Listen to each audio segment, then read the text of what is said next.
ఓం శుక్లాంబరధరం విష్ణుం శశివర్ణం చతుర్భుజం ప్రసన్నవదనం ధ్యాయేత్ సర్వవిఘ్నోపశాంతయే.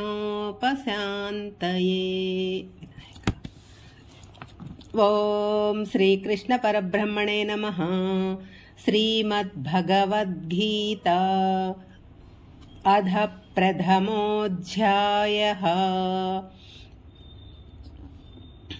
28 శ్లోకాలు అయిపోయాయి. 29.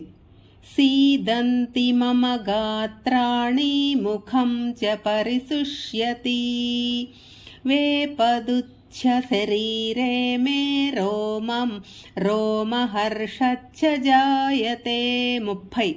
గాండీవం సంస్రతే హస్తాత్వక్షైవ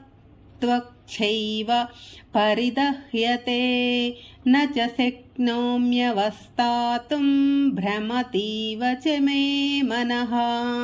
కృష్ణ అర్జునుల వారు చెప్తున్నారు, కృష్ణ అందరినీ చూశానయ్యా, నేను నా సైన్యాన్ని కూడా చూశాను, కౌరవ సైన్యాన్ని చూశాను, నా వాళ్ళని చూశాను, ఎదుటి పక్షంలో వాళ్ళని చూశాను.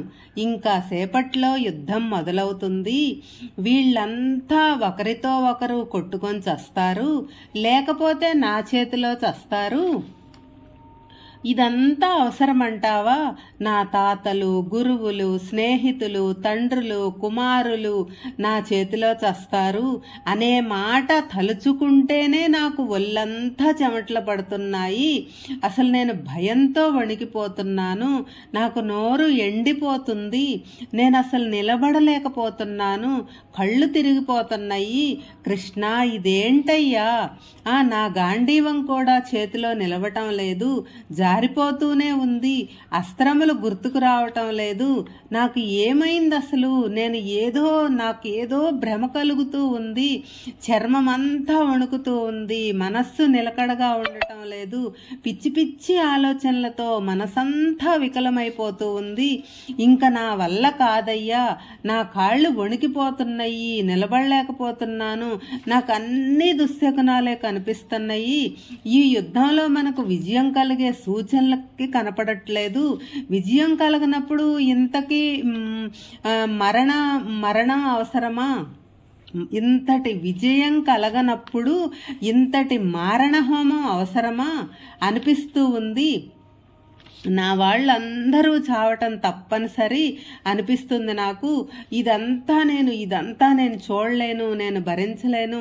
ఈ యుద్ధం మనకు ఏ విధంగా కూడా శ్రేయస్సును కలిగించదు అన్న నమ్మకం నాకు కలగటం లేదు. శ్రేయస్సు కలగదని పనిచేయటం వృధా కదా. ఈ శ్లోకాలు అర్జునుని మానసిక స్థితిని, శారీరక స్థితిని తెలుపుతున్నాయి ఈ 2 శ్లోకాలు. దీనికంతా కారణం స్వజనం దృష్ట్వా, తన వాళ్ళని చూసి వాళ్ళంతా తన చేతిలో చస్తారేమో అనే మోహంలో ఉన్నాడు. భ్రమ మనసులో కూడా. సాధారణంగా పక్కింటి వాడికి కానీ పక్క వీధిలో వాడికి కానీ ఏమన్నా జరిగితే అయ్యో పాపమని ఊరుకుంటాము.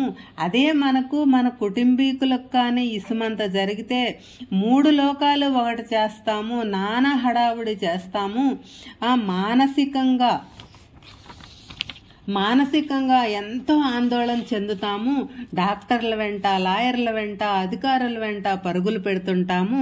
నానా యాగి చేస్తాం కదా. ఇదంతా దేని వలన జరిగిందంటే ఒకటే జవాబు, నా వాళ్ళు స్వజనం. ఇదే మనలందరినీ మోహంలో పడేస్తుంది.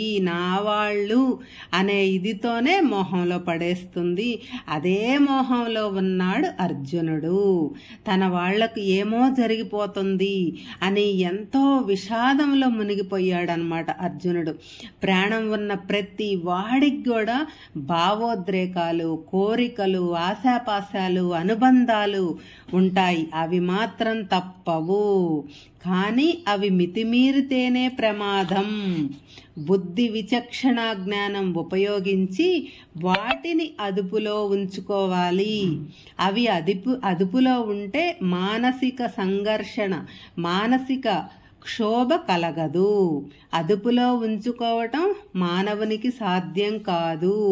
సాధ్యం కాకపోగా ఆ మానసిక క్షోభ శరీరం అంతా పాకిపోతుందన్నమాట. ఆ క్షోభ, ఆ కోరిక, దీని పర్యవసానమే బీపీలు, షుగర్లు లెవెల్స్ పెరిగిపోతూ ఉంటాయి. ఒళ్ళంతా చెమట్లు, వణుకులు, దడలు, కళ్ళు బైర్లు కమ్మటం, నిలకడలేకపోవటం. సరిగ్గా ఇదే పరిస్థితిలో ఉన్నాడు అర్జునుడు. పోనీ అక్కడ ఏమన్నా జరిగిందా అంటే ఏమీ జరగలేదు. ఇంకా యుద్ధం మొదలవలేదు, ఎవరూ చావలేదు, అంతా క్షేమంగా ఉన్నారు. యుద్ధం జరిగితేనే నేను భయంకరంగా యుద్ధం చేస్తే నా వాళ్ళు, నా బంధువులు, మిత్రులు అందరూ చస్తే అమ్మో ఇంకేమన్నా ఉందా? అది అర్జునుడి భయానికి, విషాదానికి కారణం. దీనికి మన వాళ్ళు ఒక అందమైన సామెత కూడా చెబుతారు, కీడెంచి మేలెంచు. ఇది ఒక వ్యర్థమైన సామెత.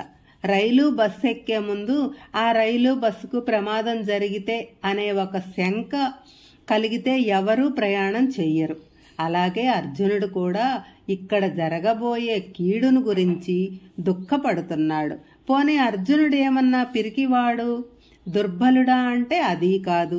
మహావీరుడు, అత్యుత్తమ ధనుర్ధారి, మహారథుడు, ఒకే సమయంలో 10,000 మందిని నిలువరించగల మహావీరుడు. కాబట్టి శారీరక బలం ఎంత ఉన్నా మానసికంగా దుర్బలుడు అయితే ఒక విధమైన భ్రమ అతనిని ఆవహిస్తూ శారీరక